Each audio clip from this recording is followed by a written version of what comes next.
This presentation talks about possibilities of visual communications using additive and subtractive spectrogram arts. This study investigates the possibility of visual communications using spectrogram arts through sound media. This approach increases the readability of the communications so that their messages are directly understandable by human users without any advanced decoders. In this study, we focus on the possibility of additive and subtractive methods to generate spectrogram arts for exchanging text messages. This picture shows our pilot implementation of a visual communication system that exchanges text messages by using spectrogram arts. As you can see, text messages are easily understandable by human users even if some parts inevitably degrade due to undesirable environmental noises. It is because text messages are very familiar symbols to human users. It may potentially be an approach to realize robust communications without any advanced decoders. This study employs a DFT filtering method to generate spectrogram arts. This method erodes source signals with mask patterns to generate sound waves consisting of spectrogram arts. A white noise is one of the candidates for the source signals since its crest factor is desirably small. The mask patterns are the spectrogram arts themselves. Fourier transform and its inverse transform are defined as follows. Filtering a source signal denoted as large X with a mask pattern denoted as large B is equivalent to B the multiplication of these information in the frequency domain. The inverse transform of large Y is a resultant sound wave consisting of a spectrogram art. The DFT filtering method provides two approaches for generating spectrogram arts. They are named the additive method and subtractive method, respectively. Further, the spectrogram arts conveying text messages positive and negative mask patterns may potentially be applicable, because human users can recognize both patterns without difficulties. The additive method allocates 1 to the text regions of spectrogram arts with negative mask patterns. This slide shows an example of the additive method. On the other hand, the subtractive method allocates 0 to the text regions of spectrogram arts with positive mask patterns. This slide shows an example of the subtractive method. The additive method adds frequency components to the background cover data. Therefore, the additive method works even if there is no background cover data. On the other hand, the subtractive method does not work without background cover data. The subtractive method subtracts frequency components from the background cover data. Unlike the additive method, the subtractive method requires the background cover data as its source signals. As shown in this figure, the scope of the additive method is wider than that of the subtractive method. The subtractive method may potentially be applicable to some situations that there are public address systems playing background music such as in cafes and restaurants. Spectrogram arts become easier to embed with the subtractive method if louder BGM is available as its background cover data.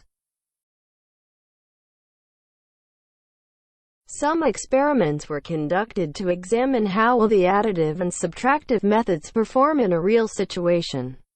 The inaudible frequency bands over 18 kHz and audible frequency bands around 11 kHz were employed for embedding the text messages. This slide shows the setup of the experiment for the additive method. Text messages were embedded before the sound waves were emitted from a speaker. Then, the sound waves were received by a microphone and visualized with a spectrogram viewer. The distance of the speaker and microphone was set to be 1 meter. The average noise level at the microphone was controlled at around 70 decibels. A white noise was employed as the source signals. An instrumental BGM was employed as the cover data. It was like this.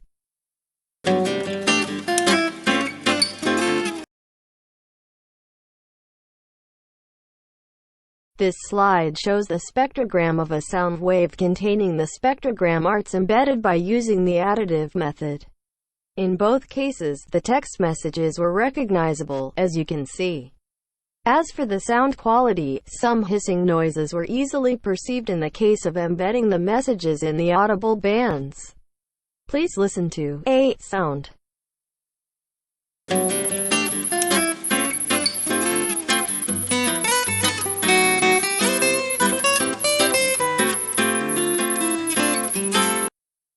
However, in the case of embedding messages in the inaudible bands, there was no remarkable degradation.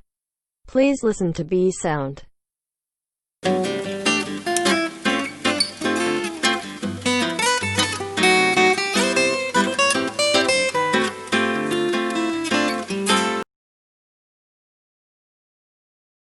This slide shows the setup of the experiment for the subtractive method. An instrumental BGM was employed as the source signals.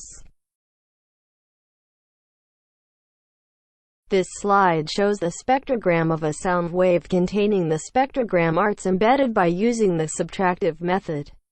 In both cases, the text messages were recognizable, as you can see. However, its visibility was lower than that of the additive method. As for the sound quality, there was no remarkable degradation even in the case embedding the messages in the audible bands. Please listen to A sound.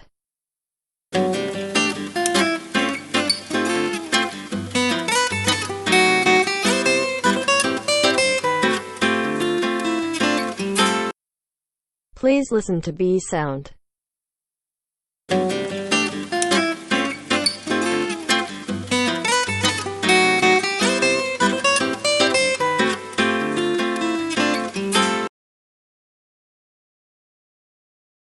As for the additive method, the visibility is not difficult to control, since the loudness of the spectrogram arts is easily controlled.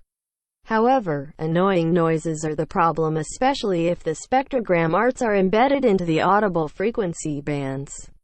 Even if the spectrogram arts are embedded into the inaudible frequency bands, the additive method just increases noises. Thus, the loudness of the spectrogram arts should be preferably limited as much as possible. It is desirable that the loudness of the spectrogram arts should be controlled adaptively by comparing the loudness of the background cover data. As for the subtractive method, the masking effects is likely to hide the spectrogram arts, so that the annoying noises are not easily perceived, even in the cases embedding the messages in the audible bands. However, its visibility decreases compared with that of the additive method, since the loudness of the spectrogram arts is difficult to control. The limitation of the subtractive method completely depends on the characteristics of the background cover data. Note that its visibility inevitably decreases if the loudness of the cover data at the target frequency bands decreases. The proposed technique is expected to exchange human-readable messages. However, digitizing the spectrogram arts using OCR may make them machine-readable, so that the information is understandable by machine as well as human users. To examine the performance of a conventional OCR software for digitizing the text messages embedded as spectrogram arts, this study attempts a pilot trial extracting the text messages using Google Cloud Vision API, an advanced text extraction library based on a machine learning technology. The experimental results from the additive method are shown in this slide. Text messages detected from the spectrogram arts are shown. It indicates that the conventional OCR does not necessarily result in correct estimation. The experimental results from the subtractive method are shown in this slide. Text messages detected from the spectrogram arts are shown. It indicates that the conventional OCR does not necessarily result in correct estimation. Although the text regions were correctly detected, the results of the trials appeared that the background noises decreased the recognition accuracy. It appeared that the extraction of text messages was not always a very easy task. Some more appropriate techniques are required to increase the recognition accuracy, in case that background noises severely degrade the visibility of the text messages. Some experiments were conducted to examine how far the proposed technique conveys the information in a real situation. The inaudible frequency bands over 18 kHz were employed for embedding the text messages. No cover data was employed, so that the additive method was only employed in the experiments. The distance between the speaker and microphone was chosen at 5 meters, 10 meters, 15 meters, and 20 meters. This picture shows the setup of the experiments. This is the spectrogram obtained at the distance of 5 meters. The recorded sample was like this.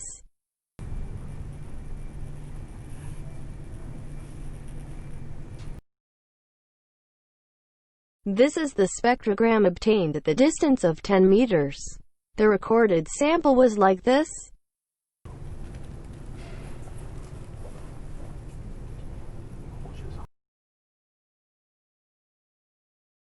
This is the spectrogram obtained at the distance of 15 meters.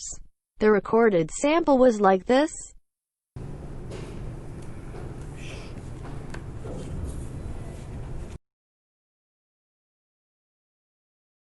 This is the spectrogram obtained at the distance of 20 meters.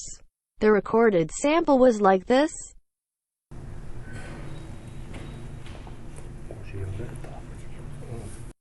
As you can see, we can still recognize the messages even if the distance is 20 meters. This is our conclusion. The experimental results indicate that both the additive and subtractive methods work in a real situation. The experimental results indicate that the proposed techniques may have certain appropriateness for enabling sub-channel communications that may be employed as a sort of steganography techniques. The telephony media was originally expected as a method for exchanging important and urgent messages. However, useless chattering increased the traffic of the telephony media after all. The sound communications that enable for users to exchange visual information like graffiti drawings by using spectrogram arts may not be efficient at all. However, such entertainment applications may potentially contribute a large spread of applications employing sound communications, as the history of the telephony media suggests. Spectrogram arts communications may enlarge the possibility in the consumer use of inaudible sound communications. To examine how the proposed technique performs in real situations from both the qualitative and quantitative viewpoints, further experiments will be conducted through the development of practical text chatting systems of spectrogram arts communications.